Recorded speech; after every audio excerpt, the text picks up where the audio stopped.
The views and opinions of the guests on the Wyleaner Show are those of the guests and are not necessarily the views and opinions of the hostess Wyleaner and or her co-host.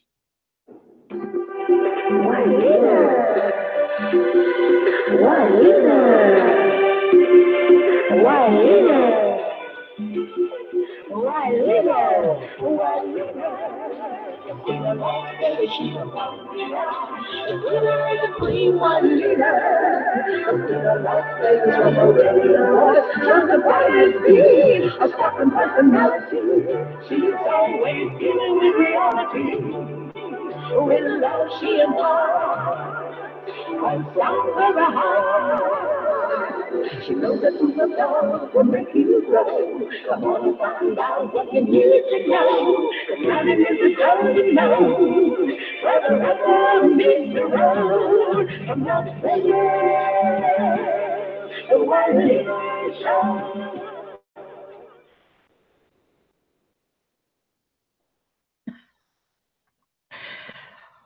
What's up, guys? What's up, guys? How y'all doing? How's everybody doing out there? Y'all know who I am. I'm Wyleaner, the Las Vegas Queen of Gospel, and y'all know what show this is. This is the Wyleaner Show, and this is where the rubber meets the road. And I tell you, the rubber's about to meet the road up in here. I am so excited. I want to welcome everybody back. I want to welcome everybody who is watching out there. Everybody who is tuning in and from Facebook and Twitter and all of my listeners and viewers from Spreaker and YouTube and those of you who are watching live on WyleanerTVShow.com. I want to welcome you all back. Thank you so much for coming back to the Wyleaner Show once again. I'm looking forward to what we have to discuss here today. But listen, this is my second disclaimer, and that is this is a very serious show. This is a hard-hitting show, and you may want to think long and hard to see if you can cope with the information that is about to be released here on this show. Just keep in mind, everyone, this is to educate you. The Wyleaner Show makes the rubber meet the road, and that means I bring it, okay? And some of you may not be able to deal with it, nor accept this information, but just keep in mind, it is your decision, not mine, for you. Okay? And I want to welcome my guests back. I have two guests back with me. I have my guest back with me that was with us last week.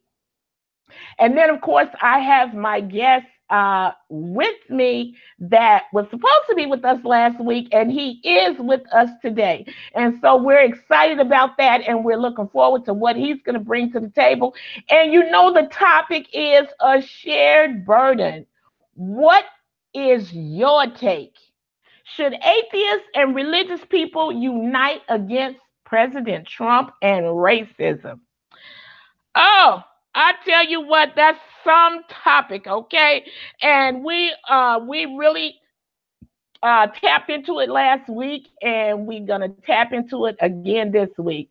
And I know, I just thought about it. I know y'all probably looking and saying, "This girl got on a crown." Well, yes, I do. What do queens wear? A queen is supposed to wear a crown if that's, I mean, you know, at least I think so anyway. And I just want to let you guys know that it was a gift to me. The crown, this crown, my beautiful crown, was a gift to me. And I'm so excited. I was so excited when it was given to me, and the person that gave it to me, he was so just appreciative of who I am and all that kind of good stuff. And I don't deserve all that credit, but you know, he was excited about giving it to me, passing it down to me, and I'm very excited to receive it.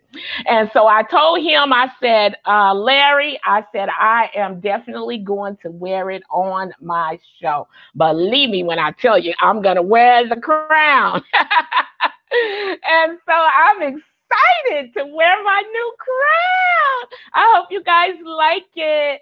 And so anyway, listen, before we get deep into the show, I want to ask you guys to please shoot me an email, if you will, with your topics and your suggestions and your questions and your comments. Okay, shoot me an email at WileyTheTVShow@AOL.com. That's WileyTheTVShow@AOL.com. Shoot me an email with your suggestions, your topics, and your questions and your comments. Okay, and friend me on Facebook, if you will, and please subscribe to my YouTube channel. Please, please, please subscribe to my YouTube channel. If you like the Wiley and the Show and you want to hear what we talk about every week, make sure you subscribe to the YouTube channel. Okay, and you'll get notifications and that type of thing. All right, and the phone lines will be open today after our second presentation. We will open the phone lines, and you will be allowed to call in and say whatever you want to say and ask whatever questions that you want to ask. If you don't have any questions and you don't want to call in, it's okay too, because I got plenty right here on my plate to feed to these guys. Believe me when I tell you that, okay? I didn't come here empty-handed. All right, so listen, if you have any questions, you can ask your questions of my guests, and make sure that you ask them with respect, and do not be disrespectful. This is not the Jerry Springer Show, so talk to my guests with respect. Please don't be rude, because if you do, I will introduce you to what I call a brand new click, and that's hang up the phone on you. Okay, and so also, if you will, if the line is busy, don't leave a message, because we're not checking messages, so just hang up and call back and keep trying till you get through.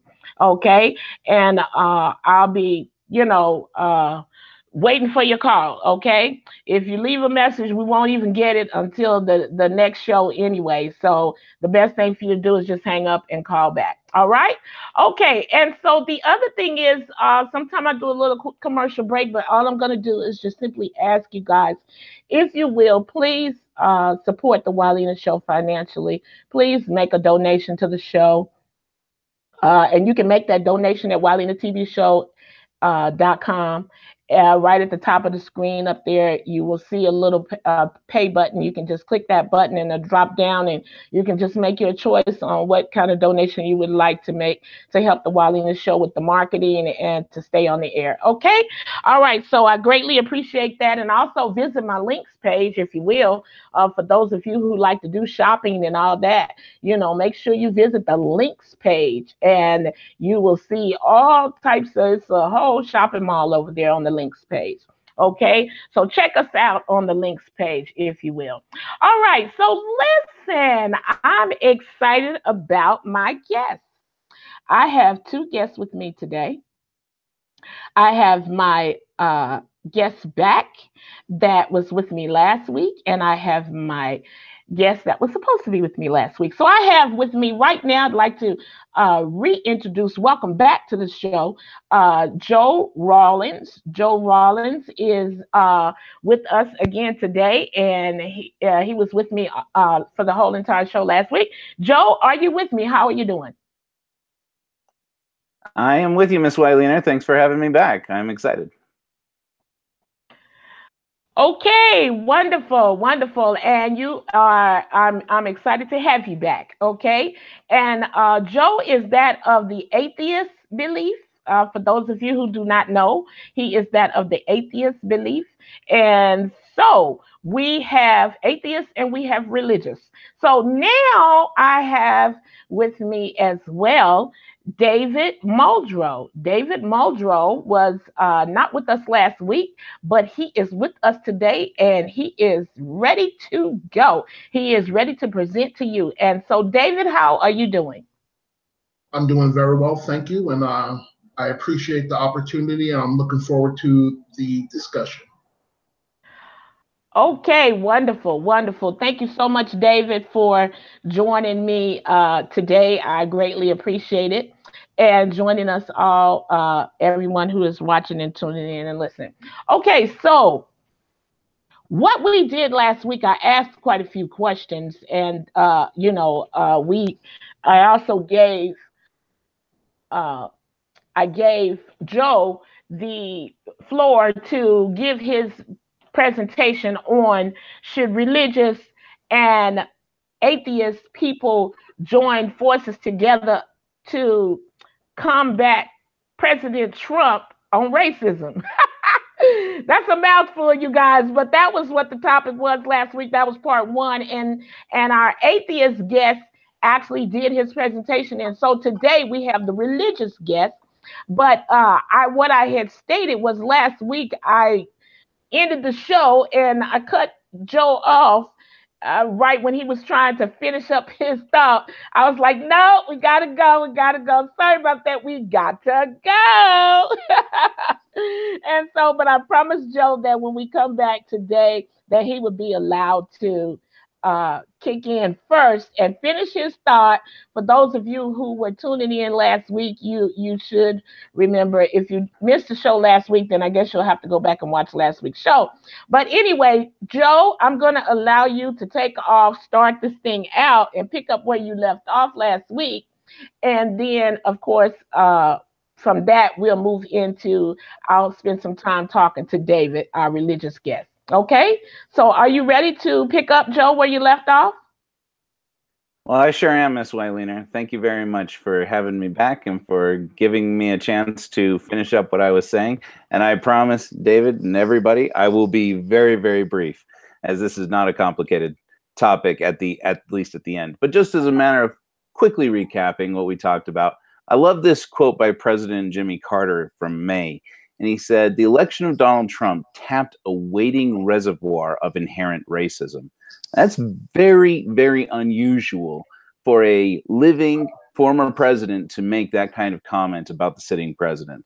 And we talked last week, about some of this, the changes of what happened over the course of a decade since the 2008 election, when we had a Republican candidate for president, John McCain, who took a microphone out of a person's hand for saying something racist at a rally, as opposed to the 2016 election, which I think we all remember very clearly. Of course, we'll have a chance to talk about that.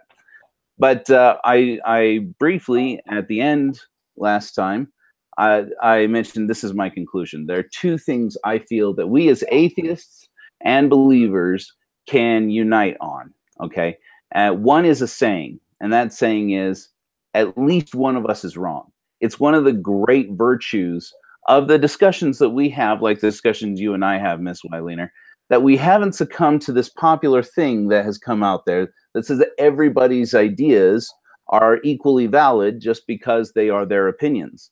This is dangerous. Of course, racist ideas are going to flourish in an environment where the way you were brought up means that idea is valid, or the way that you feel means that idea is valid. Certainly everyone has a right to an opinion, but there's a big difference between having a right to an opinion and having a right to having that opinion respected. Some ideas are not worth respect. And I think that's something that, even when we disagree as atheist and believer, at least we both agree on this. One of us is wrong. And I mentioned last time, Miss Weiliner, you'll remember, that I said, if that person, say on the example of God, one of us is wrong, at least. And if it's me, I'm in a lot of trouble. Last week, Sam Harris gave an interview in which he said, all lying is just destructive of the social fabric. If ever there was an identity politics we don't need, it is white identity politics and white male identity politics. We need to find some path to a future where our common humanity is the only basis on which we reason about human flourishing. And that's what, that's an atheist talking not about atheism, but about human flourishing, about the well-being of our entire species. And we as atheists, of course, are not alone in this. And so I think that it's time that we unite, reach across the aisle, and we start working together with the only people who still respect this idea that there are right ideas and there are wrong ideas, there are valid ideas and there are invalid ideas. And that's our religious counterparts. The second thing that I wanted to just touch on real quickly that we can unite on is a policy. I'm talking about a policy that's very short term, something that's right in front of us that we can actually make happen in this country. We talked last time about one of the biggest problems that we have with the election of Donald Trump was that inherent racism and sexism have been concluded to be major contributors among poor, uneducated, that is, uncollege educated white males and uneducated whites in general in America. That came out in massive support for Donald Trump. So I want to talk about the College for All Act very quickly. I know this is political and you don't like to go that route here on the show, Ms. Weyliner, but I think you'll see very clearly why I support this and why I think we can come together on it. The College for All Act is an act to make all public universities tuition free in America. Fewer uneducated people, especially fewer uneducated whites, means less sexism and less racism. We have a pandemic problem in this country where young people, millennials and younger than millennials, more importantly, say they're not going to college, say they're not going to continue their education because it's so expensive. And that means that we're bringing up a whole generation of Trump voters. So this is an emergency. The way that we pay for college now, the government takes $70 billion in profit over the course of a decade, while students themselves languish in debt, and many of them for the rest of their lives, and especially with student suicide rates climbing. It needs to be a part of our rhetoric that all Americans, regardless of income, race, or status, deserve an affordable education, and of course gender, I should mention that, or sexual orientation and so forth. The College for All Act is our best chance at making that happen. More education means higher paying jobs, which means higher tax revenue for the government, and more competitiveness in a global marketplace, which means more money coming in rather than going out. That means more jobs and better paying jobs in the long run. And again, the College for All Act pays for itself in the long run and is our best weapon to defend the future of this country against racism and bigotry. And this is the end of it, I promise. We don't need a blue wave of do-nothing Democrats this time who love the idea of the government making huge profits on the backs of poor students. Now, I'm a Democrat myself, have been registered for some time, proud supporter of President Obama, proud supporter of Democrats for a long time. And but there's a time to put policy first, and that time is now. We need one question for everyone who runs for federal office in America. Do you support the College for All Act? And if the answer is anything but an enthusiastic yes, then I have to say our answer has to be no. And with that, Ms. Weyliner, I promise I'm done.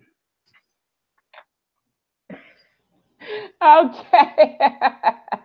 Okay. All right. Thank you so much for that, Joe. Greatly appreciate your input and your statements that you had to share. So we're going to move forward now because we've got the religious side. That was the atheist side, everybody, that you heard. And so now we're moving over to the religious side. Let's see what our religious gentleman has to say about and what his presentation is going to give to us. So David Muldrow, I would like to give you the floor for the next 10, 15 minutes and allow you to make your point on this particular topic that we are discussing today. If you will, what is your take? You know, should religious and atheist people join forces together to combat President Trump against racism? And what is your take on that? You know what? But wait just a minute. I just remembered that I needed to clarify something with you, David, before I allow you to just go ahead and run with it.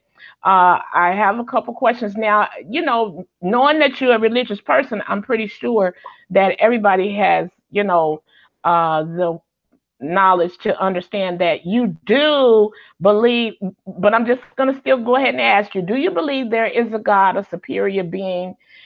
Yes or no? And if yes, why? If no, why not? David? First of all, I do believe in a superior being, a creator God. That was something that not only was I raised to believe, but then I came to my own personal experience. I had my own personal encounter with God when I was the being we call God when I was 23 years old. And that's a story within itself. But yes, I believe that there is a superior being whom is known as God. He's the creator of all things, that not only the creator, but the sustainer of all things. and I believe that I owe my full allegiance and trust to him. Okay, thank you very much for that, David. Greatly appreciate it. Okay, so my next question to you, David, is: do you use the Bible? And if yes, why? And if no, why not? Please. And what version of the Bible do you use if you do use it? I do believe in the Bible, and I use the Bible. I utilize the Bible. It's very much an important Bible study is very much an important aspect of my life. I believe that the Bible is the true word of this creator God who I was talking about earlier, and that he speaks to humanity in several ways. One of the ways he speaks to humanity is through nature, that we can look at the things around us and we see how things are. I remember when I was in school, there was a word used called the biosphere. And the biosphere was talking about how everything was dependent upon, every living thing was dependent upon another living thing for its survival. So, for example, when human beings breathe out CO2 and we take in oxygen, plant life lets out oxygen and takes in CO2. And I can go on, whether we talk about pollination that takes place and with the bees and the flowers and how that continues and sustains life. But I believe that when you look at the book of nature, nature is so intricate. There's so much detail to it. And I remember one time I was looking at a documentary, I believe it was called Planet Earth, and they were talking about the Earth being tilted on its axis, and they said if it was tilted 5 degrees in another direction, all life would cease to exist. And for something like that to be so intricate and so delicate, yet we're able to be here and survive here and thrive here, I don't think that's an accident. And when I turn to the Word of God, the Bible, I believe that it gives not just a faith account to why things are the way they are, but a historical account to why things are the way they are. So I believe that the Bible is the infallible word of God. It's profitable or beneficial for doctrine, for teaching. It lifts me up. It gives me instruction. It gives me direction. So I join the ranks of those who have led this life before me, and through the grace of God will lead, if he continues to see fit, that we will have life and this will go on for another how many years into the future, those who will follow me. But I believe that this is the infallible word of God, and I look to it, I trust it, and I pray it, and it's everything to me. Okay.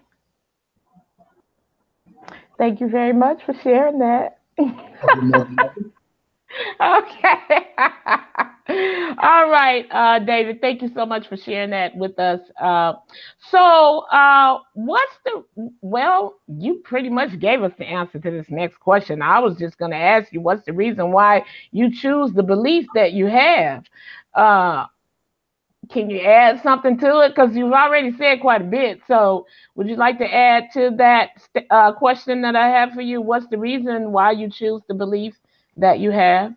Yes, just very briefly, and I'm just not going to talk about, I'm not here to tout a denomination, but when I was 23 years old, I was living here in Nevada, and I just gotten out the Air Force, and I was doing everything that a young man should be doing. I was going to the clubs. I had a good paying job, money in the bank, new car, enjoying the dating life.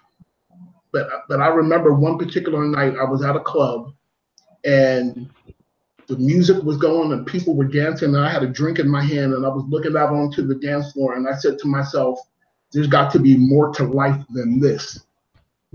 I mean, I was doing everything that, like I said, a quote unquote young man was supposed to be doing. And there was like an overwhelming sense of emptiness inside.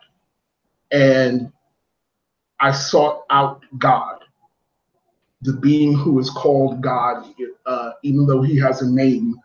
But I sought out that being, and through an incredible series of events, he showed himself real and alive to me. He showed me that he knows me and that he has watched over me and kept me from the time of conception all the way till now. And I turned my life over to that being, and I've never looked back since. Now, I have not lived a perfect life. I have my faults, and I've struggled, not with faith, I've struggled with my walk. And however, he's always been there to catch me with his, as a hymn goes, his everlasting arms. He's always been there to catch me. And I love him. I have a relationship with the invisible but ever-present God. So that's the reason why I live my life the way I do. It has everything to do with the way I raise my children, to what I eat and not eat, and what I drink and don't drink, how I choose to treat people. Everything is based upon not just an ancient text called the Bible, but a living being with who I've given my life to and have a continual relationship with. Okay. Well, sounds to me like you're pretty serious about that thing. All righty. Okay. So, and you know what? The funny thing is, last week when I asked basically the same question to our atheist guy, Joe Rollins, and he was pretty serious about his thing too. It seems as though he had a bad experience with the LDS Mormon, which is called Mormon, and it led him to atheism, really. So it's interesting. Okay, so listen, and Joe, I know I have that accurate because you've stated it on more than one show, because you've been on my show before, so you stated it on more than one show, and it seems as though that the experience that Joe had through by way of the atheist, and he may, David, have been in the same state of mind that you were in at one point, saying there's got to be more to life than just this. And then, of course, he went into the Mormonism and then was very disappointed. And that could be another show. Well, no, I think we've had that show. So anyway, David, it is your time now to give us your presentation. We're going to do an extended show today because we need to allow you guys to answer questions as well after your presentation. So, David, I'm going to allow you now, without any interruptions from me or anyone else for that matter. The phone lines are not open right now, you guys. They will be open later. But right now we would like to go ahead and give David the floor to explain how you feel about the topic today and what is your research on it or your feedback on the topic today. David, please go right ahead. You have about 10 minutes I'll give you to do your thing. Okay, go ahead. All right, thank you very much. Just going back several years, Joe brought up the 2016 election, and we saw that Donald Trump was elected president, and he hit the campaign trail with a lot of bellicose rhetoric, and he used that rhetoric toward a certain demographic, and from there he caught a lot of momentum, and he went forward, and he became the elected president of the United States. I remember the night of the election, once it was clear that he was going to be president, I looked to Facebook, and there was just a lot of people who I knew who were believers, and they were like, at their wits' end. They were like almost like doubled over with the words that they were using to turn around and say, I cannot believe this is happening right now. What is wrong with this world? What is wrong with the United States? And it surprised me because we are believers and we shouldn't be surprised by things like that. And I just want to give a quote from the Holy Scriptures in Psalm 75, verses 6 and 7. This is from the King James Version. You had asked me earlier with your last question, and I didn't really state, but I pretty much lean on the King James Version as my go-to interpretation of Scripture. But it says here, for promotion cometh neither from the east, nor from the west, nor from the south, but God is judge. He putteth down one and setteth up another. Now, how I look at that is God was not caught off guard by the election of Donald Trump. He didn't sit back and turn around and say, whoa, how the heck did that happen? He knew what humanity's heart is. He knew he saw what was going on. He saw the trends. He knew where we were at in history, and he foresaw this. And that's one reason why we should not be surprised at the fact that any person gets elected, because God allows people, he allows humanity's choice. But still, even with humanity's choice, he works it toward his own divine will. He works it toward his own eternal purpose. Now, going back specifically toward the topic of should atheists and religious people, and I'm coming from the aspect of that I'm very much a believer, Christianity. But one of the things that Scripture says, talking about this, and I'm going to turn to just an easier version of the Bible. This is from the New Living Translation, and this is found in 2 Corinthians chapter 6, and beginning with verse 14. It says, don't team up with those who are unbelievers. How can righteousness be a partner with wickedness? How can light live with darkness? What harmony can there be between Christ and the devil? How can a believer be a partner with an unbeliever? And what union can there be between God's temple and idols? For we are the temple of the living God, as God said, I will live in them and walk among them. I will be their God and they will be my people. Therefore, come out from among unbelievers and separate yourselves from them, says the Lord. Do not touch any filthy thing, and I will welcome you. And I will be your father, and you will be my sons and daughters, says the Lord Almighty. Now, that's very specific. That the being we call God, who I might say Yahweh, Yah, who has his name, that's his name, is very specific on who we as believers ally ourselves with. Because when it comes down to how we go about doing things, we're coming from a scriptural perspective, and they're coming from, I believe they're using reason, and then they use logic, and they may use science and history, however they see it, and they go forward with it. And we're coming from two different foundations of how we go about doing things. And as Joe stated earlier, one of us is wrong and one of us is right. And why would I ally myself with someone who I believe is wrong? Because they're coming from it, as I said, in just a whole different way that I'm going to come about it. Also, there's another scripture in the Bible, and that's found in 1 Timothy chapter 2, beginning with verse 2. Again, I'm using the New Living Translation. It says, pray this way for kings and all who are in authority, so that we can live peaceful and quiet lives marked by godliness and dignity.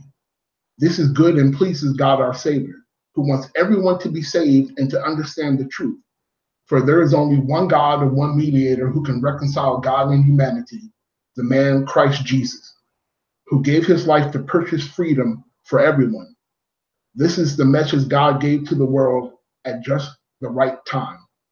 So believers need to be praying for Donald Trump, living such a life of love and power, not just love, but power before unbelievers, that they can turn around and see the life that we live and want to turn around and ask what we're doing and have their lives changed, have their lives turned around based upon how they see believers live. If we live the life we're supposed to live, our lives will be the witness. Our life will be a living testimony of what we're about, of what God is about. And that will be the best advertisement for God and living the life that we should live. But also, there's something that, as a citizen, as a person of African descendancy who has lived in this country since I've been born, and I'm coming up on my 53rd birthday in August, I have to realize that when you look at things, we have not had allies in the Christian church. Our white counterparts have not been our brothers and sisters when it came down to this. There's something that I want to quote from the a resolution on racial reconciliation on the 150th anniversary of the Southern Baptist Convention. This is was in Atlanta, Georgia in 1995. And this is something that they wrote. It says, our relationship to African Americans has been hindered from the beginning by the role that slavery played in the formation of the Southern Baptist Convention. And many of our Southern Baptist forebears defended the right to own slaves and either participated in, supported, or acquiesced to the particularly inhumane nature of American slavery.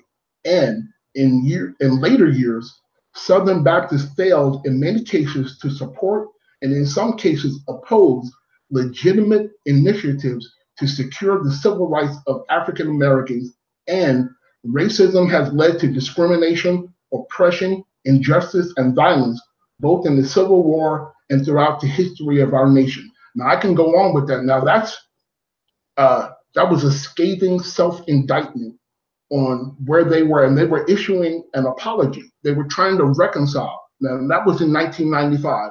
Now, if you fast forward some 20 years later, I can start off with different things that have taken place, but there have been many instances, particularly of watching African Americans being indiscriminately gunned down on television. And when you see these marches, now you'll see some, white faces speckled throughout the crowd, but by and large, we are there by ourselves. And unfortunately, we're not there standing shoulder to shoulder with our believing brothers and sisters, our other religious brothers and sisters. They're nowhere to be found. And we can have an apology like this that took place in 1995, but then when people are getting gunned down, nothing's happening. And I want to bring up one specific incident. I believe the brother's name was Philando Castile, but he was a gun owner sitting in his car, and many people saw that. And his girlfriend, fiance, who had their child sitting in the back seat, and the two police came. He said, I have a gun, but I'm a licensed gun owner. And next thing you know, a few minutes later, that young brother was dead. And the National Rifle Association, which is the nation's biggest gun lobby, gun advocate, Second Amendment advocate, what happened? Where were they? They were silent. And many of those people will call themselves believers. And it's shameful.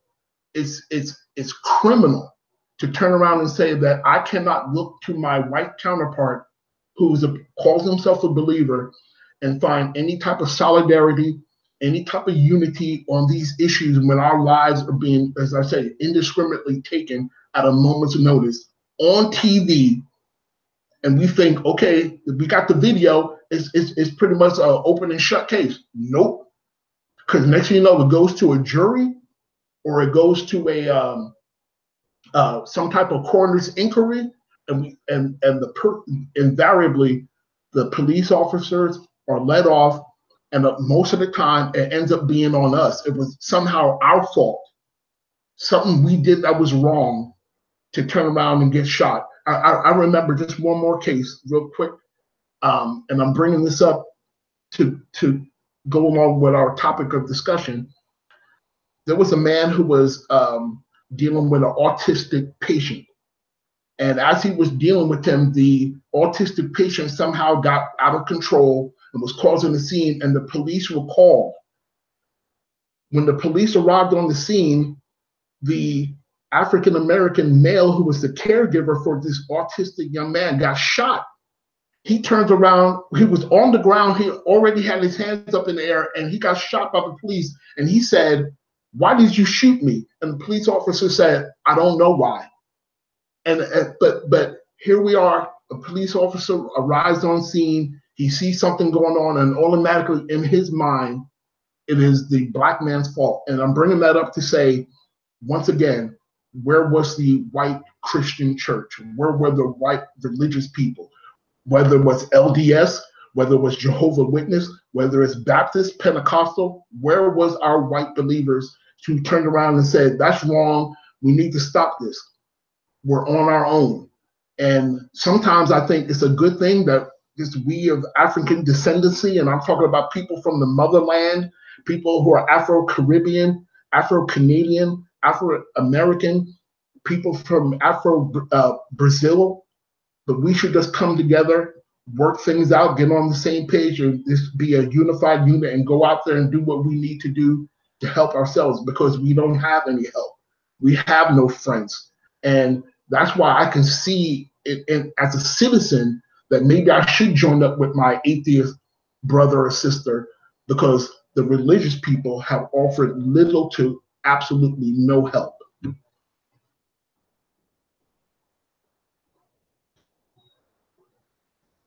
I'm done.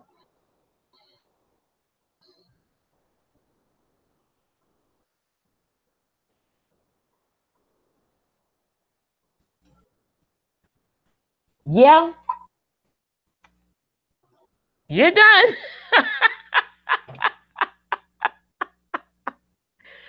Woo! The rubber meets the road on the Wally the Show today. What are you saying? Oh, religious people out there, wherever you are, I'm pretty sure you are going to be ready to,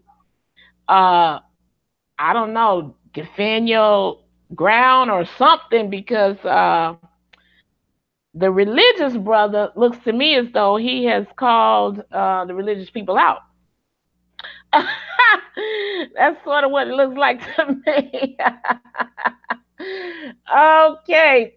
Thank you, David Muldrow, for that presentation. Wow. That was deep. That was deep. Okay. And that was greatly appreciated. Okay. So we're going to go into, wow. Woo! We're going to go into question and answer right now. And I'm gonna try to do this, y'all. This is not easy though, because you guys are throwing some stuff out here at me that's pretty rough. Okay, and of course, like Joe said earlier, the Wildina Show really try to stay away from politics. I mean, we can all touch and agree that religion and politics are two of the hottest topics and probably toughest subjects, if I'm using the word correctly, rough subjects that you can even, discuss. And these two subjects rather, make people's hair stand up on the back of their neck. That's for sure. Somebody gets riled up behind it, without a doubt. Okay, so listen, I want to know, if I may be so bold, you guys, as to say that many of religious people will agree that they have nothing in common with an atheist. And an atheist will agree to the same thing. So my question is, what would make you think that you can come together on anything much less racial, political issues, to say the least, Joe. I thank you for the question, and thank you, David. I greatly enjoyed the your presentation, and we come from different points of view. We disagree on a few things, and one of us is wrong. And I heard you say that, and I love it. That you're right. One of us is wrong, and one of us is right. And if I'm the one who's wrong, I'm in a lot of trouble. But in answer to your question, why do I think that we can come together? I'll take a moment just to quickly, we don't have to think back far, you and me, David, and you and me, Miss Weiliner, or any of your viewers, to remember the Charleston church shooting, right? I mean, here are people worshiping in a house of God, and they get gunned down by this young man who then stood up and defended himself in court and said, I want to make one thing clear. I have no regret about what I did. I mean, you see the pictures of him. They are everything you expect. He's there with the Confederate combat flag. He's, making all kinds of racist statements. He picked an African church, a church called it was an Episcopal church for African Americans.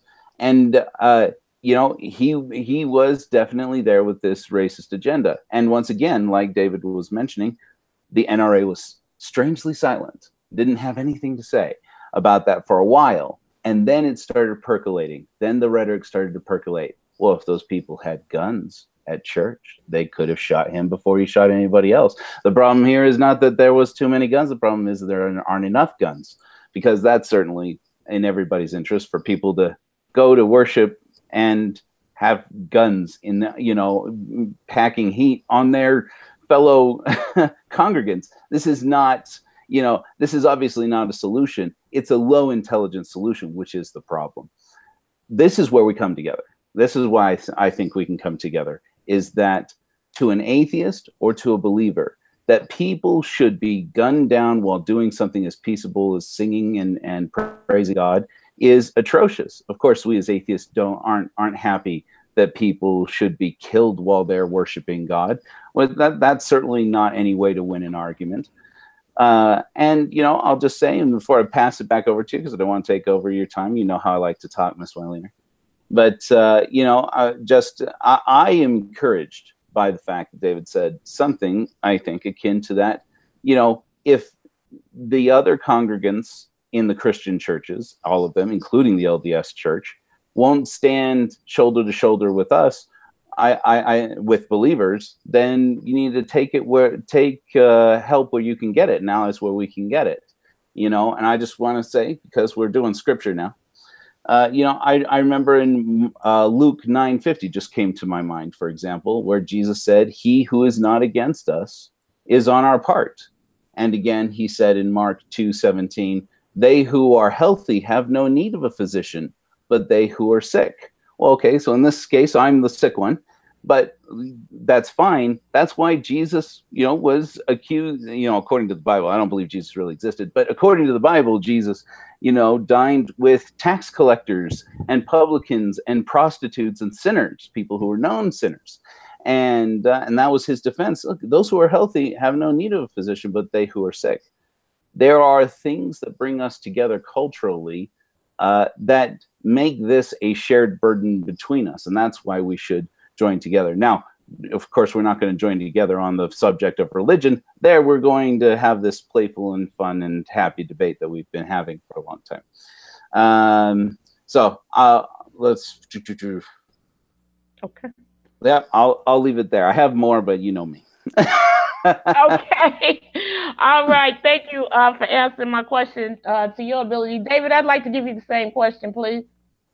Well, just I don't believe that we can, because, for example, let's just say we have our first meeting, our first time of trying to come together and hash out an agenda. The believers are going to want to open it up with prayer. We're going to want to turn around and search the scriptures and say, okay, how are we going to work this out? What points are we going to make? The atheists or the unbelievers are going to be vehemently opposed to that. So right from jump, we're not going to be able to work things out, because that's where we're coming from. And just touching on what Joe did about the the shooting that took place in the church, one of the things that was kind of like a witness to what they were about was the young kid turned around and said he sat there for a long time and he didn't want to do it at first. He said took him a while because they treated him so well. And that was a testimony to here this white kid didn't look like them, didn't act like them, wandered in off the street and came into a church, and their antenna didn't go up and they didn't sit up there and say, "What are you doing here?" and they push him out.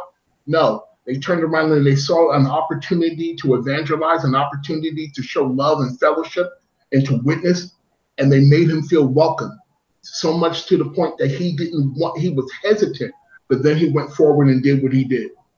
Now, I'm sure the atheists could turn around and I don't know, we probably won't have time for that, and turn around and say, well, where was God in the middle of that? But since, we're probably not going to talk about that, but since we're focusing on the point of allying ourselves, religious people and non-religious people, believers and non-believers, atheists and Christians or believers, I think when it comes down to things that we're just not going to be on the same page. But that's why I said sometimes I think I'm kind of torn as an African descendant citizen here in this nation who turned around and say, we don't have our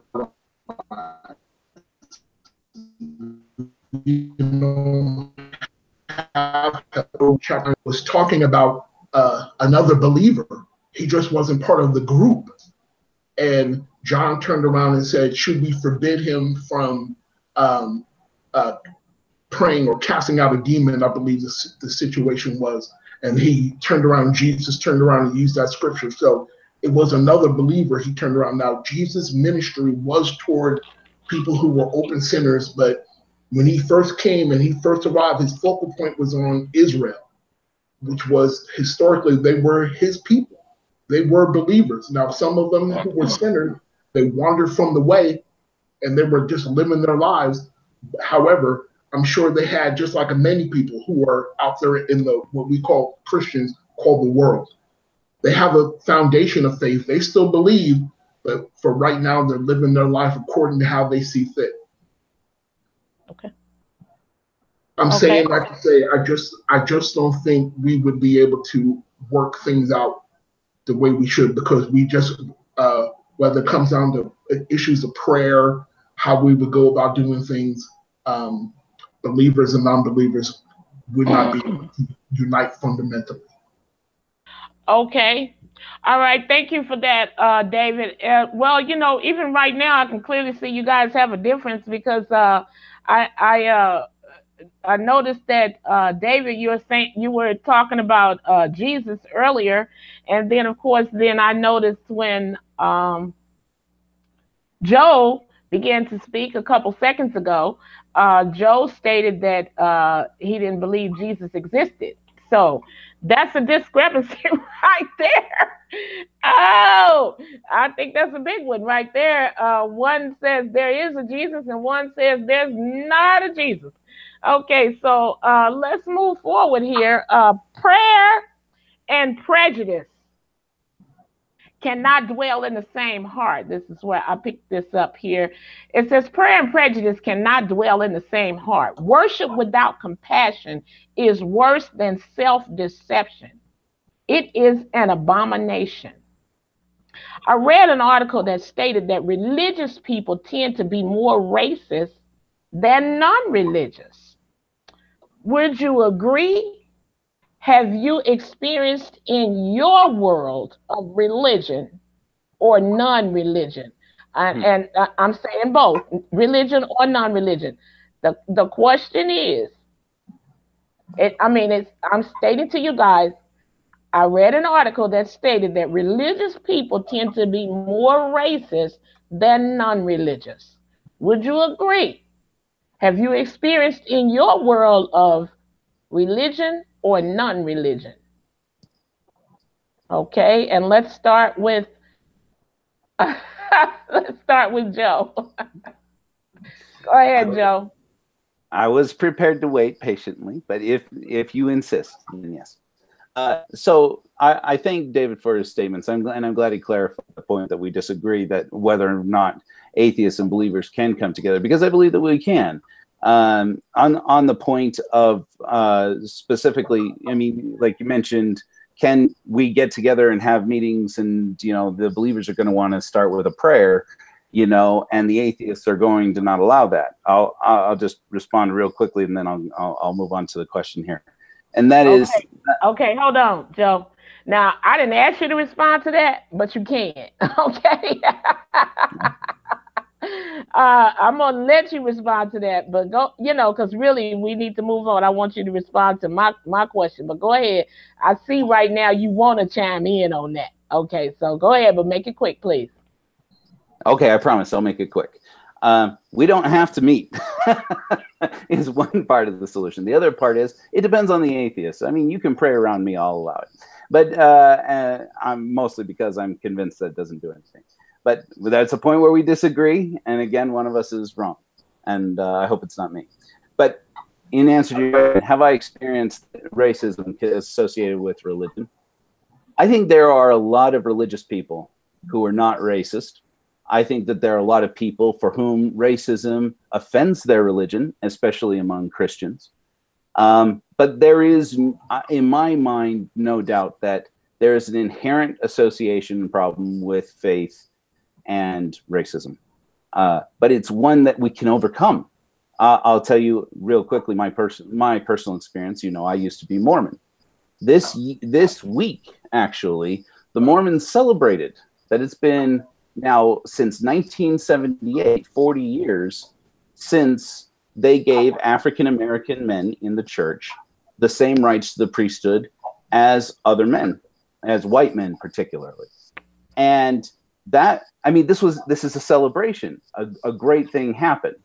But of course, in the ex-Mormon community, we're all about pointing out, and yet for 100 years, this very racist policy was in place. And of course, they hailed back to, back, in 1830, there was still slavery and blah, blah, blah, blah, blah. And there was all these excuses, always excuses. At the end of the day, it was an integral part up until 1978. I mean, 1977, there were talks in General Conference about how God has chosen not to give African Americans the priesthood, and that is wisdom in him, and it's not our place to judge why it is, and it's our place to be obedient. And that was the mindset of the mainstream LDS person until next year Revelation came out and says, but thankfully we've just, the Lord has announced that we're going to stop that policy.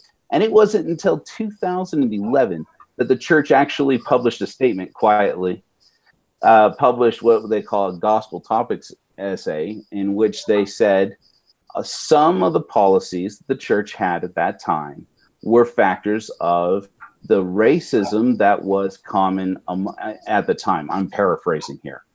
It was quietly stuffed away, on a lazy Friday afternoon. Let's put that out there. Brigham Young was racist. He was very racist. Joseph Smith, I am very racist. And there were a lot of racist people. And their racism was associated with faith. People look for purpose in faith. And when they look at why there are differences between races that they've been brought up in an uneducated way, that there are these differences between us, they start to look to where they can find purpose in that, and they look for it in faith. They start to say, well, Noah had this son named Ham who he cursed, and all the people of African descent come from him because he married a woman named Egyptus or something. And, they come up with some wild thing, or because he made fun of his father's nakedness and he was drunk or whatever. And so they come up with some explanation out of what gives them an explanation, because there is no scientific basis to these claims. There's no reality nature to these claims. So you have to get it from someplace that you're not pulling reality and you're not pulling factual ideas from. So yes, I do think it's a problem. No, I don't think that it's I do think it's an inherent problem. I don't think it's an insurmountable problem. And I don't think that every religious person is racist. And I respect many people who aren't. And I'll just stop with this. President Obama, I mentioned, and really gained my respect with a quote where he said, "My faith is one that allows for some doubt and allows me to question." I think, I look to President Obama. My confirmation bias says, that guy's an atheist. Come on, he's got to be an atheist. Look how smart he is. Look how great he is. Look at all these things he did. And I mentioned I miss President Obama, but okay, but nonetheless, I have to go by his statements. President Obama says he's a man of faith. I believe him, and I respect him. And I look at that and I say, this is we have no business as atheists blanket stating that people who are religious are racist. Okay. Okay. Thank you, Mr. Joe Rawlings. Okay. Listen, and I'm going to ask this question of you as well, Joe, but I really would appreciate if you shorten your answers for me, okay? How is it that an atheist can justify that racism is morally wrong? Where do you get your morals from, Joe? Okay, great question. Atheism doesn't have any content, Sam Harris said. There isn't, we don't have a belief in atheism. We have a non-belief in God. And the label that is appropriately applied to us is atheism. But atheism in and of itself doesn't argue that racism is wrong, I would say. Science certainly does. And most atheists believe fundamentally in science. We believe in reason and rationality. And we believe that a lot of the religious basis behind racism in the past, and it's true. I mean, look, the Bible was used by slavers to teach slaves that they needed to learn their place. And that's not Old Testament, that's New Testament. And that was, when we as atheists look at it, we say, well, fortunately for us, we don't have a Bible to hold us down. We don't have a Quran to hold us down. We don't have a Book of Mormon to hold us down, all of which have arguments for racism. But now, again, not that I think that all the people who believe in those things are racist. But, as atheists, I would say I don't believe I'm a moral nihilist. That doesn't mean all atheists are. A lot of atheists that I respect are moral objectivists. They believe that there is a right and wrong. I don't. But I believe that there is a better way to human flourishing. And I think Dr. King was right when he said that it was that a man, there is a dream where a man could be judged by the content of his character and not by the color of his skin. And I think that's possible. And I think that it's more sound with the scientific basis between the differences between races, which is not wide, by the way. We're all human beings, and we all have a genome that's wrapped up together in very recent history. Just saying. Okay. Okay. All right. Okay. Thank you, Joe. So listen, you guys, and I'm going to direct this to, first off, I'm going to direct it to David. We weren't born with any categories. We get that from our culture and environment, from looking at and listening to art and stories, families and friends, preachers and teachers. Some cultures define a very small in group, basically my family and clan against the world. Others cast a much wider net, encompassing a nation, a religion, a race, or even a species. So my question is, where does racism come from, David? Racism is just another aspect of the sin problem. That's how the Bible would turn around and address racism. Racism is inherent in man, just like thoughts of murder, thoughts of adultery, thoughts of other things that the Bible would categorize as sin. Racism is just another aspect of that.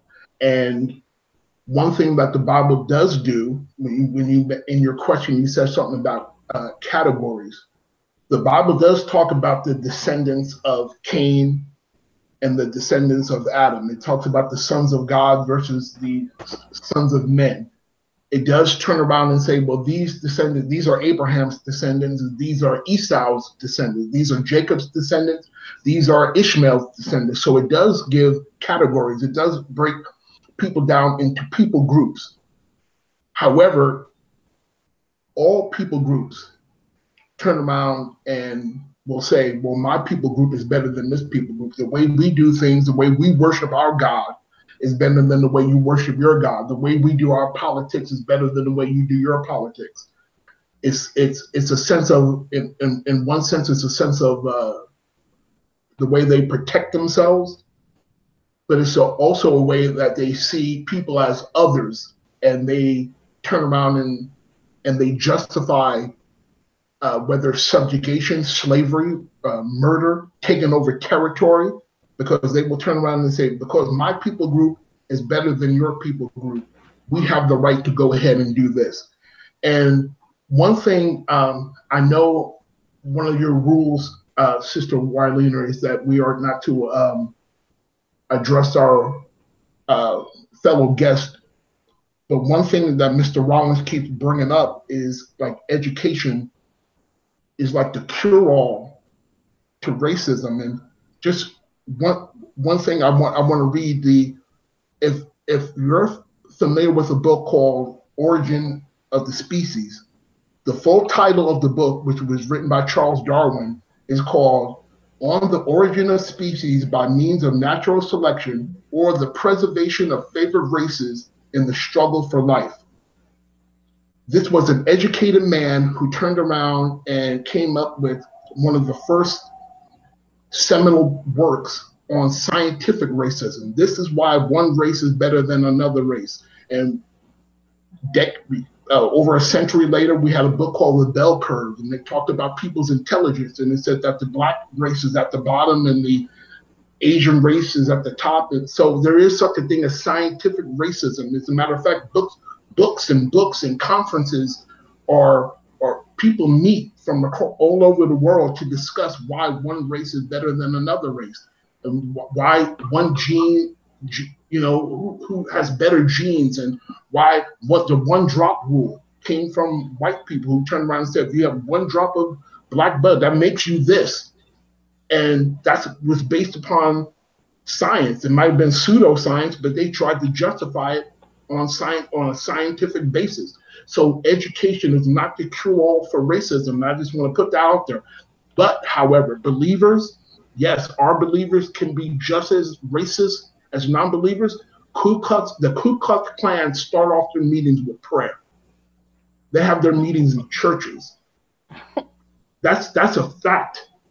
And it's something how they have people in the United States, mostly Caucasians, they'll have a problem with somebody, especially of African descent, kneeling down on the ground in a protest toward the American flag, but they have no problem with the cross being burned. And that's something that's eye-opening to me.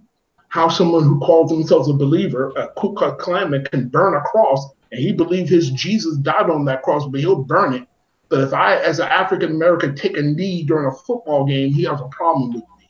And that's one of that. But so there's always this continued aspect, and that's why I truly believe that Blacks, those of us who are African descent, should just come together, work things out in and of ourselves, and work it out, because we cannot count on our white brothers and sisters, because whether you're a believer or a non-believer, you're going to find a way to turn around and look at me as different and less than you.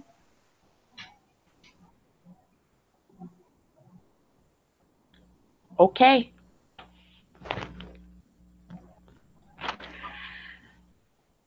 The rubber meets the road on the Wylena show. Now, y'all can just take it or leave it. Listen, I didn't tell anybody, but the phone lines are open, 702 702-850-5580 and 702-850-5580. If anybody has something that you want to say or you want to call in and ask a question or make a comment, you can feel free to do so. But we are definitely going to be moving right along here. Can there be morality without God? David, I would like to know, can there be morality without God? What would that even mean, David? Well, as a believer, I'm coming from a believer. I'm coming from a viewpoint of a believer. I was raised a believer, even though I was not raised in going to church. I was always raised to believe. So I don't see how. However, I'm sure people like Mr. Rollins has mentioned, Joe Rollins has mentioned Richard Dawkins a couple of times, and there was another atheist I happened to look at, and Christopher Hitchens, who was very much a militant atheist, and he went after, he had a book called God Is Not Good. And all these people turn around and they talk about the human condition and how we should be able to learn how to be better. But that has not taken place. There is no place in the world where unbelievers have gotten together and formed a society, let's just say, and turned around and said, look, this is our utopia over here, and we will show the world how we don't need religion and how we can do better and how we can live our lives and turn our backs and say, see, this is how we've always wanted things to be. We don't need God. And whether you say Allah, whether you say Yahweh, whether you say Elohim, whether you say Jehovah, we don't need God. This is our utopia over here.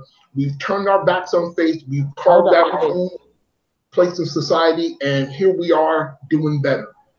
They haven't done that. I don't know why they haven't done it, because the way the world is set up, they can very well do that. But I don't see how they would have a moral foundation without a belief in a superior being.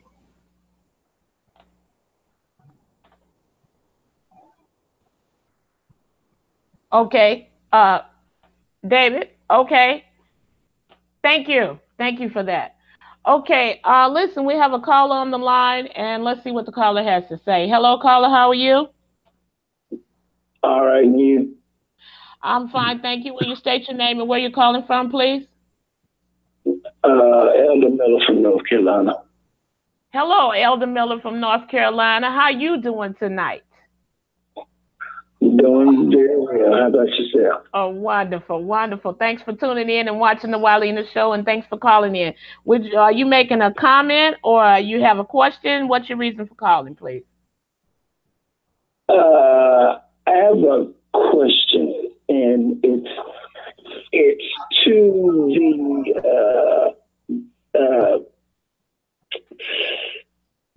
the young man from the church, and also to the other guests as well. Now, question is, I understand what the young man said about one race not understanding when football players take a knee. But my question to him is, why would he expect someone else to take a walk in your shoes when they may not necessarily appreciate the fact that your shoes are on altogether? And if you find someone who is willing to toe the line, whether your religious beliefs meet eye to eye or not, why push that away instead of trying to grasp hold of some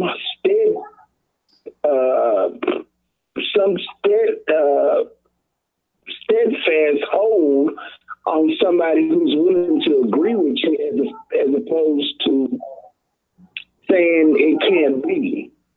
Even though we don't believe the same, if you believe there's a problem with me, maybe if I can get with you and we get on one mindset, maybe we can begin to solve the problem.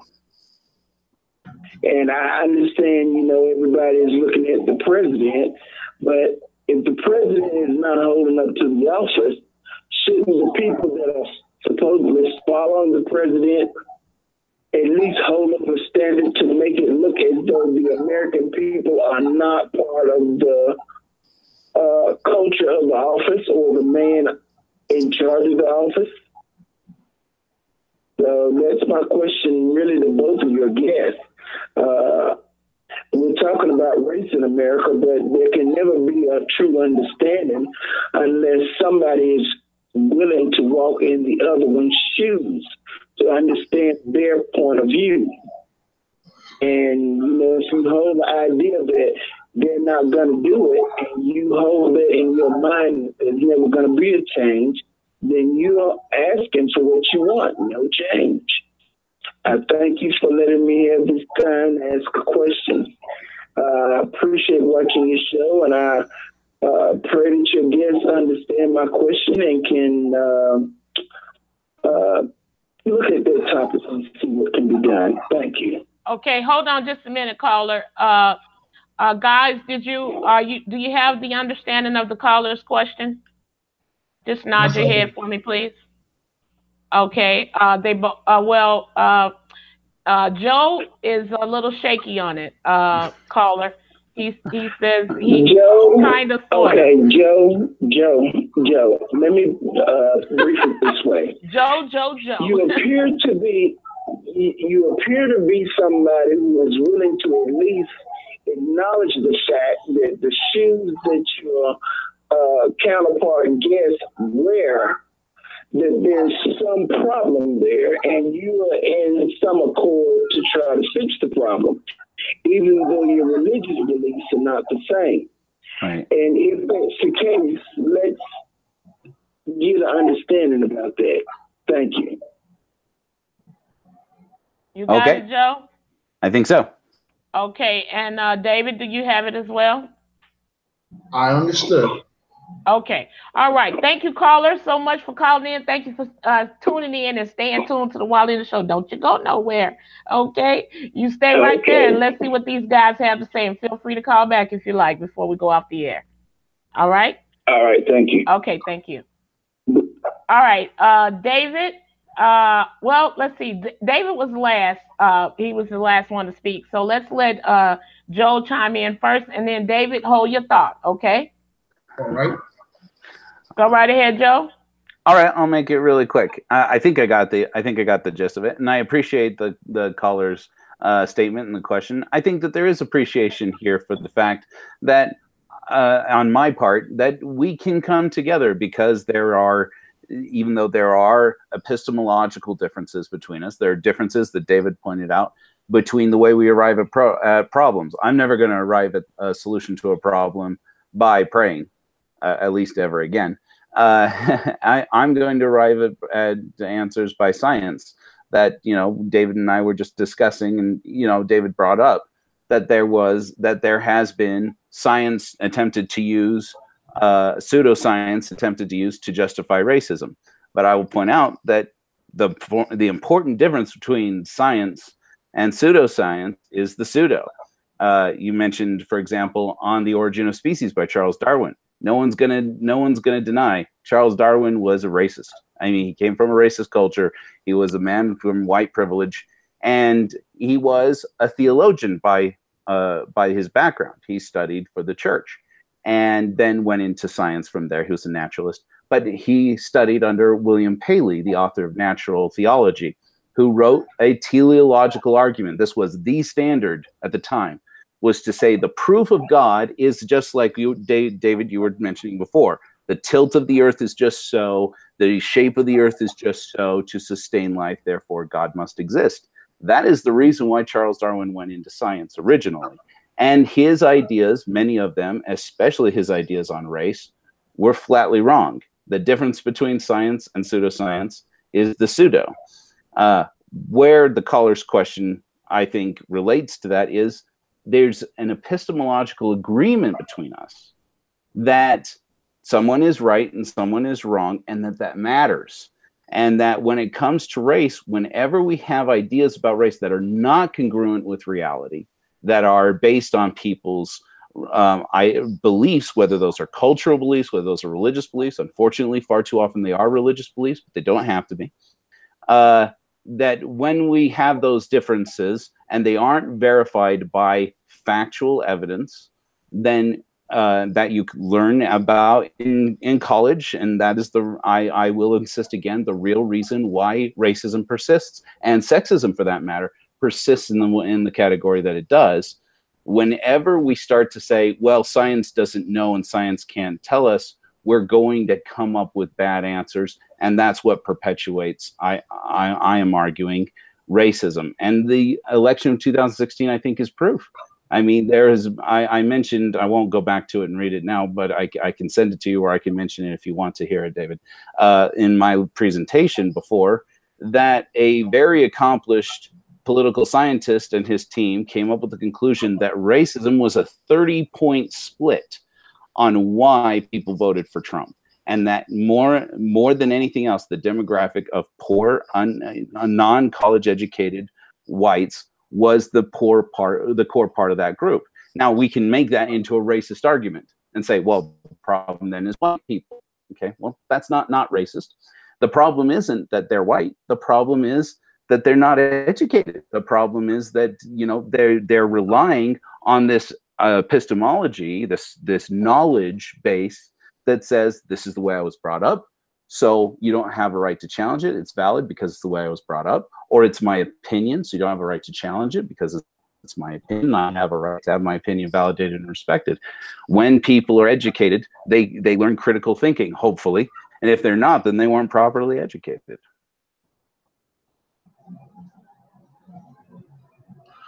My response, if I can. Okay, thank you, Joe. David, go right ahead. Yes, my response is a matter of complete and total equality. From a religious aspect, we had white people who were abolitionists during the time of slavery, and they fought hard for the slaves to be released. However, once slavery had ended, emancipation had taken place, there was a period called Reconstruction where the South was being built back up and blacks flourished during that time. But one of the reasons they flourished was because the federal troops were left there to protect us. After the federal troops were taken out, after an election was won and Jim Crow came in to take its place, the black codes and discrimination laws, our white counterparts were gone. They were silent. And when I read from the apology of the National Baptist Convention, they apologized because they realized that they were silent and culpable, not just silent, but culpable in everything that took place during the period of Jim Crow. Science has not been, has been complicit in it, as I said, because science, even though I use the term pseudoscience, Charles Darwin has not been discredited. Origin of the species is still foundational for people who are evolutionists. Most people who are evolutionists, most people are atheists, and they have not turned around and discredited that book. Or when I brought up the book, The Bell Curve, which proved scientifically that when it comes down to IQ, blacks are at the bottom, and that they turn around and they use that and say, you see, they're not as good as us. And that's my problem with white allies, Caucasian allies.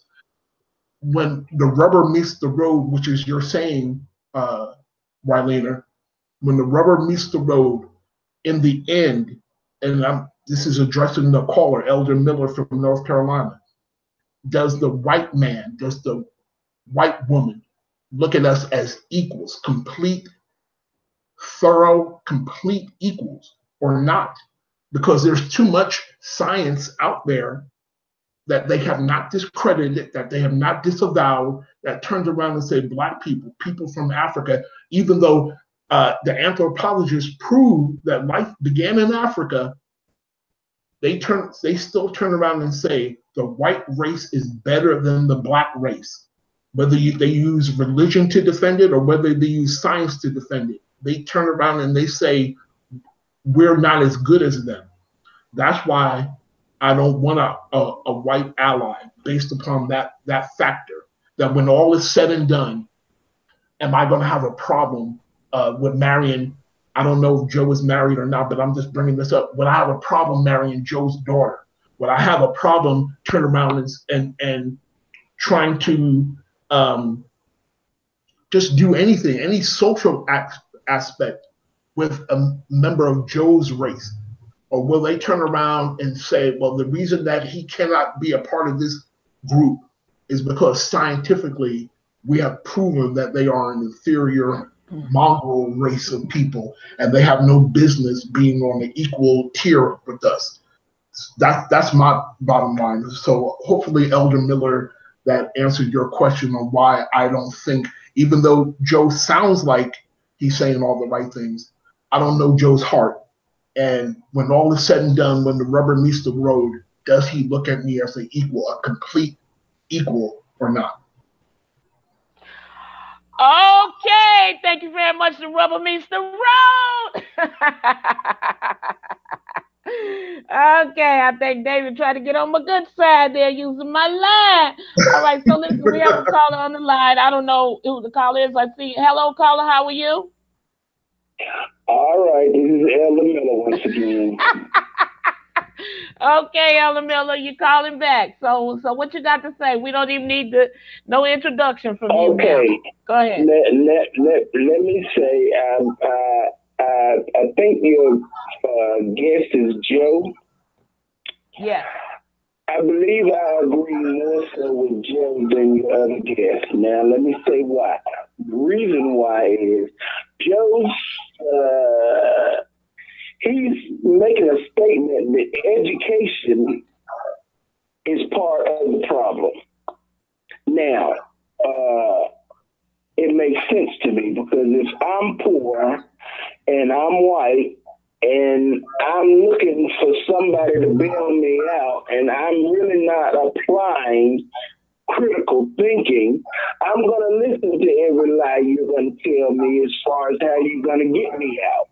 Now, we live in a society where coal is no longer a big factor. Now they're going to the panels, solar panels. Critical thinking to me is that they're going to generate power. They're going to use the newest form. And it makes no sense for a grown man to go down the hole and dig coal and risk black lungs when you can get power from the sun. I mean, that makes sense to me. And the other young man that's on your show, David. It makes no sense to me, David. It makes no sense to me to keep having an argument about what somebody thinks when all of us as a people came from the same country of origin to start with. We are all the same. Forget about the skin tone. You can't do anything about somebody that slapped you yesterday. Today, you got to go on from that. Let that stuff go. You can't build the animosity up in your heart and say, look, I'm trying to live this way. We live in a world, one world. If you want to live on Mars, okay, go ahead. Travel on. But I'm trying to live in this world, and I have to agree and disagree with what's in this world. If I can't find unity here, where can I go? I don't own a spaceship. I can't make a sudden move to leave this world. I've got to exist in it, and I've got to get along with who's here. So, David, forget the past. You can't change it. History is what it is, history. Things were done by bad people. The only thing you can do now is make tomorrow a better day than today was. If we can't get that as a society, what are we going to do? We're going to destroy ourselves. We're going to let a man named Putin come over here and run the country because we can't get along. put the hash, trash, and mess back in the pot where it belongs and keep stirring it, but move the fire. It ain't gonna do any good to keep cooking that up.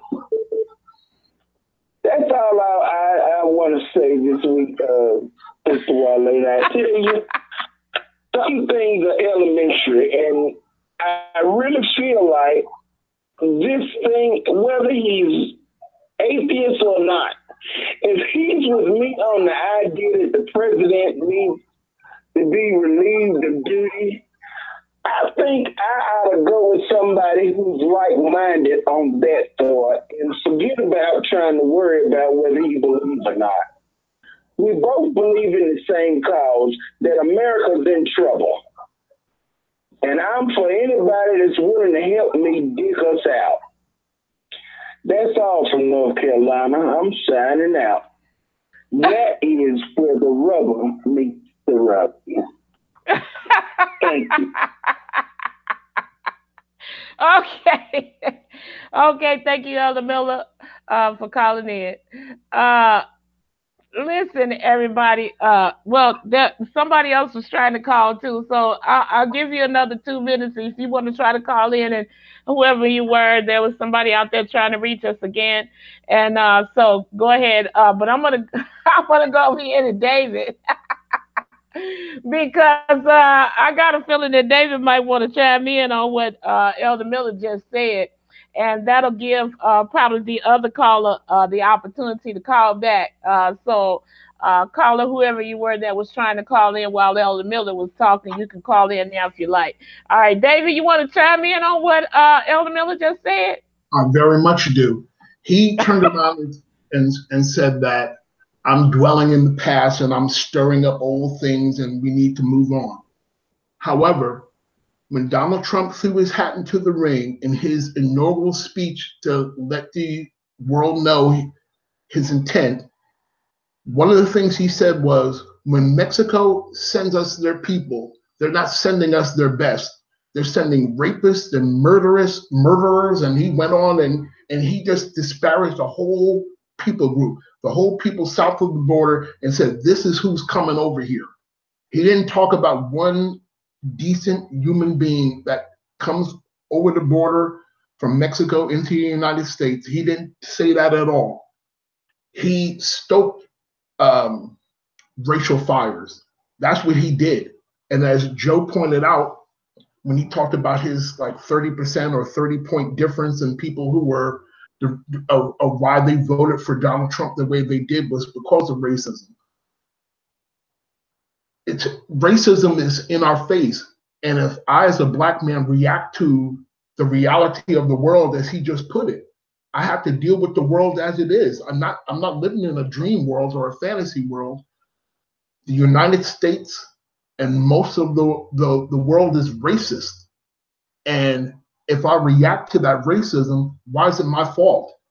If I turn around and I point it out and say, this is what's going on, that's a fact. The fact is a fact. Donald Trump stoked racial fires. He stoked racial fear. He did it on purpose. And that was an educated man who did it.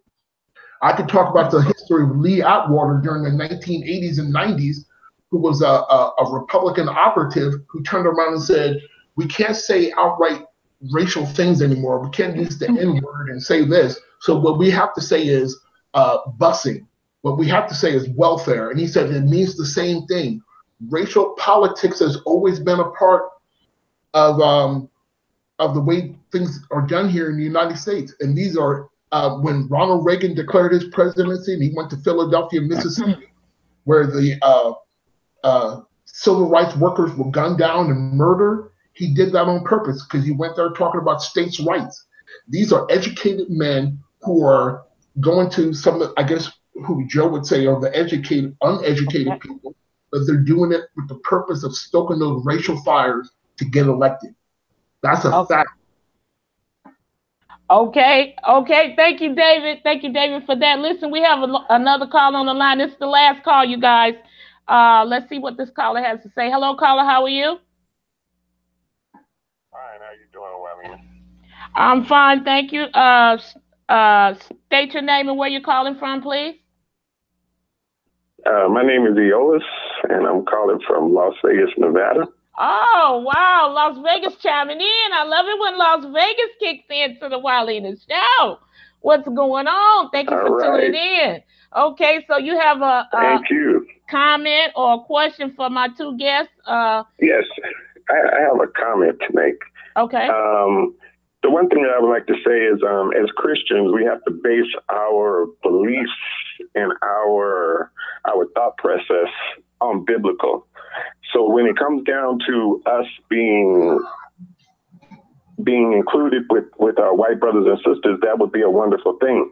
But the thing is, the Bible tells us, can an Ethiopian change his skin or a leopard change his spots? So the thing is, when people have a set mind already, we don't actually know how they feel about certain issues. When it comes down to things like David brought up, when it comes to, let's say, the flag issue in the United States and people kneeling before the flag, well, the thing is, in most instances, especially if you look at them in a biblical sense, to kneel before something is actually showing reverence to it. When we go to the United States, there are codes out there that the American Legion came up with many years ago about respecting the U.S. flag. When we have the U.S. flag, we can't look at it and say, okay, just because someone's kneeling in a protest, that right there should be looked at as something that's detrimental to the U.S. When we look at it, we can go and we can look at things such as what the code says. There is a United States code in the American Legion that says putting a flag at the rear of a vehicle is actually disrespecting the flag. But you see trucks all over town in Las Vegas with flags at the rear of it. That right there is disrespectful. It says if the flag lays on anything beneath it, that is disrespectful. There are all types of things that we see that whites do that is disrespectful to the flag.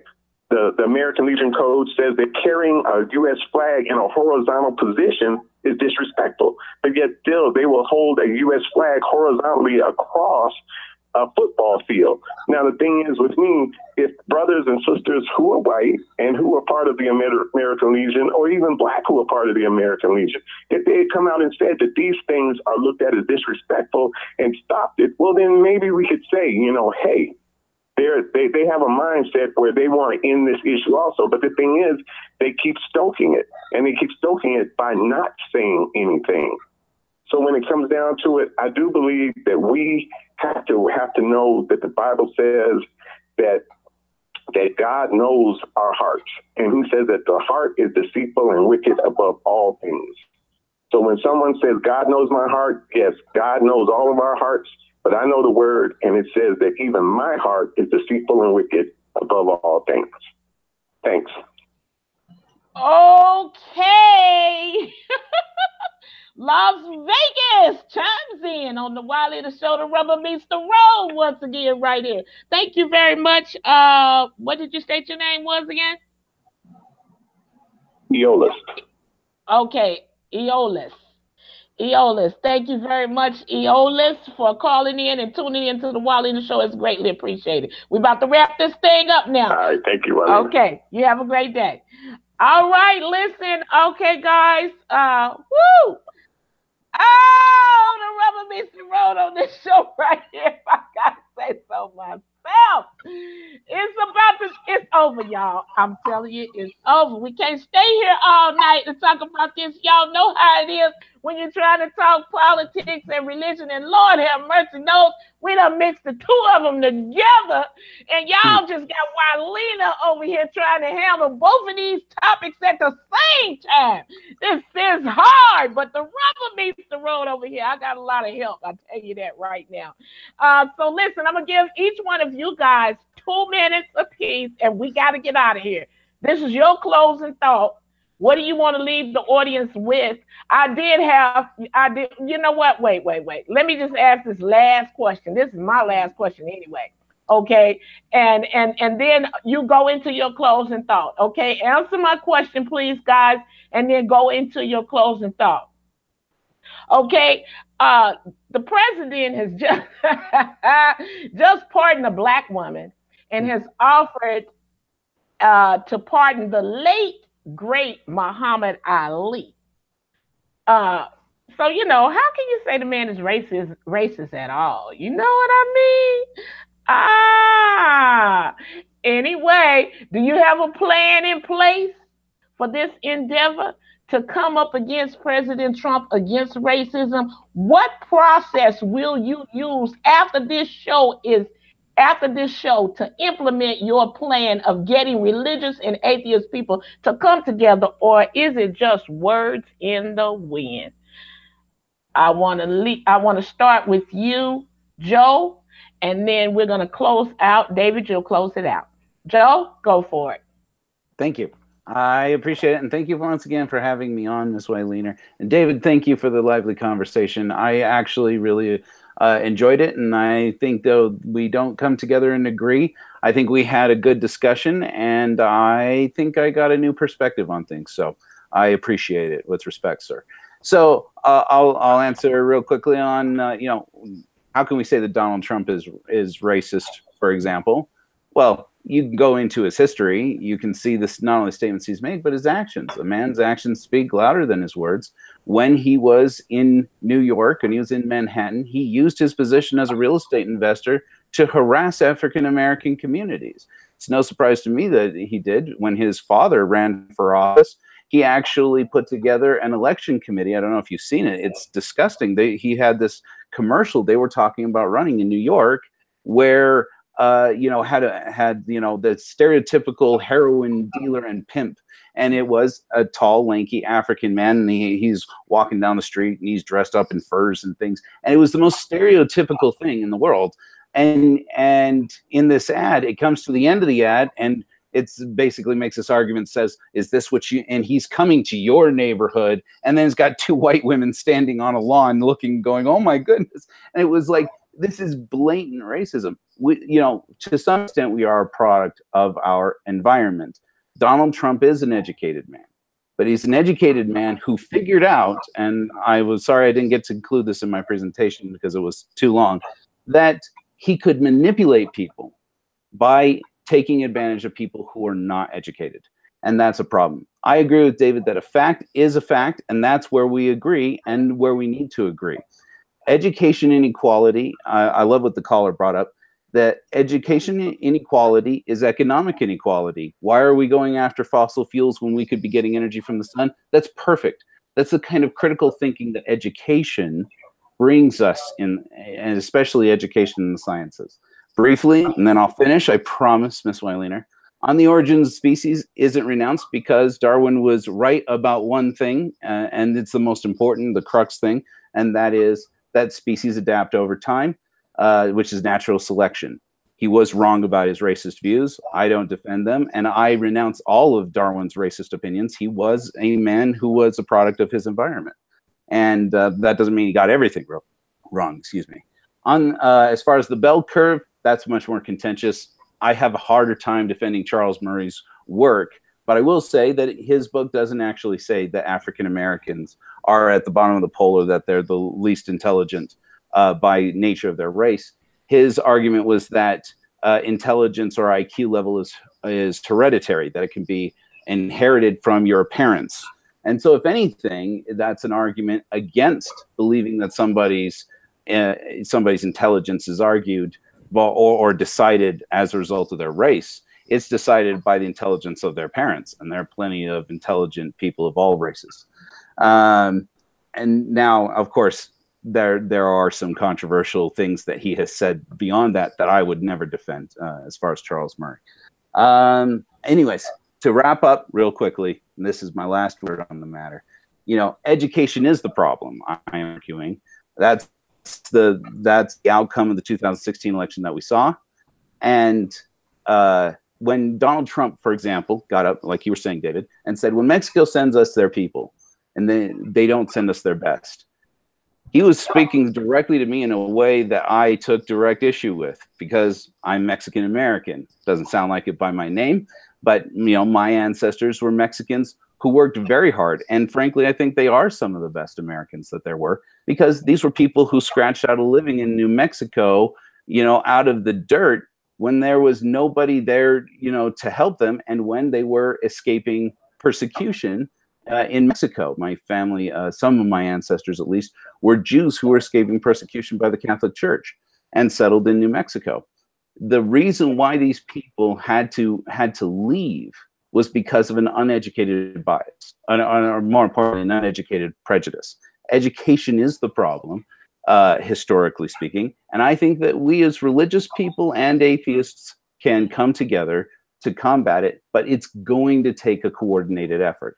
I'll make the last word, and I promise, is that we need to support the College for All Act. I think that it's very important, and I am appreciative of David that he and I can agree on this statement, the shared statement that we have, that one of us is wrong, at least one of us is wrong. As long as we can maintain that epistemology, we can at least have a conversation that will lead us out of the racism of Donald Trump and some of his more ardent supporters. Okay, thank you, Joe. David, the floor is yours. First of all, I want to apologize for dropping the ball last week and not appearing on the show. The discussion I've had today was an excellent discussion and lively, and I wouldn't have missed it for the world. And I'm thankful to you, Wylena, for inviting me on, and I thank you, Joe, for sharing this discussion with me. The one thing that I want to say to bring this to a conclusion is Wylena brought up the fact of Joe's background, where something happened that was hurtful to him, that disappointed him, that let him down, that caused him to go down the road of unbelief in the Mormon church. And something happened in the Mormon church and started him searching elsewhere. Unfortunately, the only thing that got, no, I won't say the only thing, because I did talk about the book of nature earlier, but God uses people as his public relations people to go forward and carry forward his name. And unfortunately, because we are faulty, because we are selfish, we do things that harm non-believers. We do things that cause people in the church, in the mosque, in the synagogues, believers cause other people to turn away from belief based upon how we carry ourselves. And if there's one thing I would want to do to any person who started off with faith and turned their back on faith based upon what religious people have done, or people who may have been brought up as a non-believer and turn around and look at the church, look at the synagogue, look at the mosque and say, I would never do that. Why would I want to join that? Look how hypocritical they are. If I could get down on my knees and apologize for all the wrong things that have been done in the name of religion, in the name of God, I would. Because God is real. God is love. God is forgiveness. God is peace.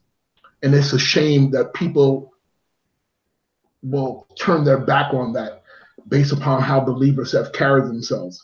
Unfortunately, that's God is not fully counting on believers to carry forward this message. He has his spirit. He has his word. He has the witness of nature, as I said earlier.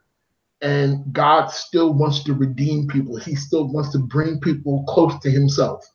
And please, to any non-believer or atheist out there, don't close your heart to God based upon the faults of quote-unquote believers. Because just as there is pseudoscience, there's pseudo-religion. There's people who are hypocrites. There are people who are causing mess in church or in synagogue.